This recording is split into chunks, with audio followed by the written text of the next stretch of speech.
Yosh, bienvenue sur Manga Corp. Aujourd'hui on parle d'un nouvel isekai fraîchement arrivé chez Meigan.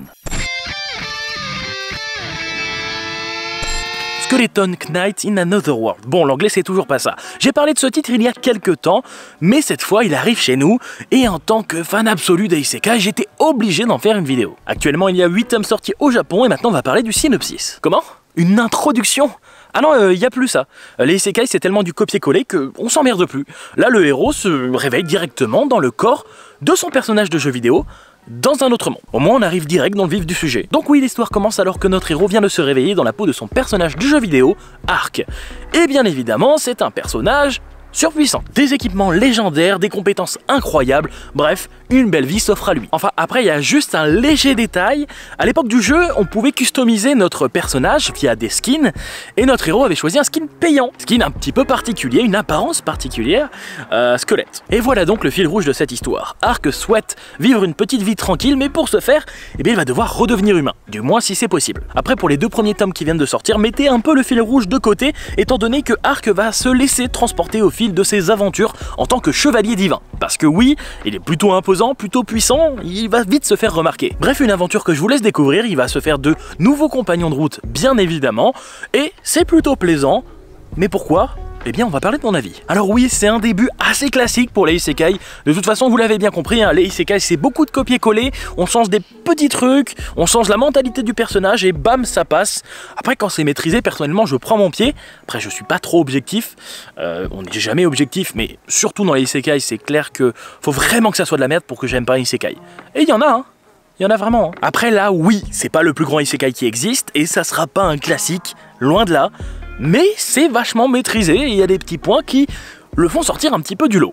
Même si vraiment l'originalité n'est vraiment pas présente, quoi. Et je tiens à soulever un point important parce que je commence à vous connaître en commentaire, ça n'a pas de lien avec Overlord. Ça ne se ressemble pas. C'est pas parce qu'il y a un personnage principal qui a une forme de squelette que ça y est, c'est Overlord. Non, rien à voir.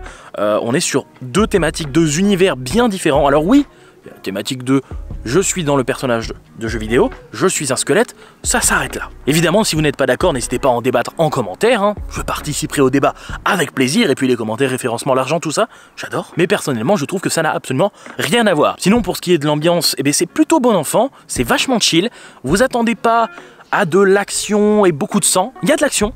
Même les combats sont plutôt stylés, mais je sais pas, je pense que c'est la bonne humeur du héros qui fait... la puissance peut-être, qui enlève toute angoisse, tout stress, on est là pour passer un beau moment, c'est du plaisir à l'état pur. Et cette phrase dédouane un peu le manque de scénario du titre, non? Et pour ce qui est de l'univers, sur ces 2 premiers tomes, c'est du classique. Voilà, c'est un univers magique, on a des elfes pour l'instant, et quelques monstres. Un petit bestiaire qui commence à se développer, on verra bien. Mais un univers classique, on va pas se mentir. Du moins pour le moment. Sinon, pour ce qui est du héros Ark, eh bien, au début, il m'a laissé un peu perplexe dans le sens où il se fait très vite au fait d'avoir voyagé dans un autre monde, dans un autre corps. Ça le choque pendant une page. Et ça y est, après, il s'en fout. Jamais il se dit, je veux revenir dans mon monde d'origine. Bon, après, je connais pas son passé, hein. Voilà, c'est peut-être son background, sa story, j'en sais rien. Peut-être qu'on nous le racontera. Mais à mon avis, jamais. Après, ce qui choque le plus, c'est quand même qu'il tue des gens et il en a rien à foutre. Voilà, il n'a pas vraiment de peur, il n'a pas de colère. On a l'impression qu'il est un peu vierge niveau caractéristique, niveau émotion. Et cette pensée-là, je l'avais partagée dans mon ancienne vidéo où j'avais parlé de ce titre. Et en commentaire, on m'avait dit, oui, mais c'est comme dans Overlord, c'est-à-dire que le fait que ça soit un squelette, eh bien, il a plus d'émotion. Et j'ai trouvé ça vachement intelligent comme réflexion. Mais en même temps, il est content, il a de l'empathie. Il est heureux, enfin il a d'autres émotions, on dirait que toutes les émotions négatives sont parties, mais il a quand même les bonnes émotions. Enfin personnellement je trouve ça un petit peu spécial, on s'y fait très vite, hein.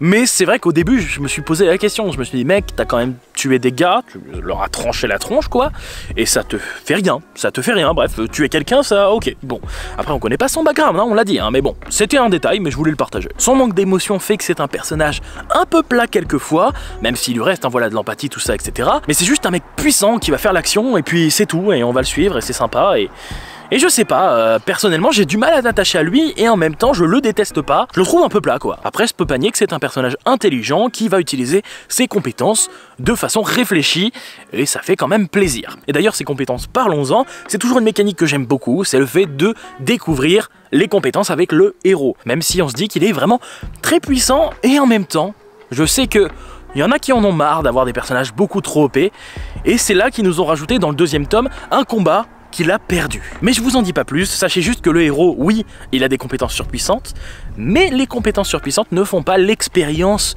de la vie. Pour ce qui est des autres personnages qui vont arriver au fur et à mesure, je vous en parle pas plus, mais sachez juste que les personnages, eh ben c'est pas le point fort de ce titre. Voilà, c'est peut-être l'aventure, c'est peut-être les dessins, qui sont incroyables, incroyablement basique.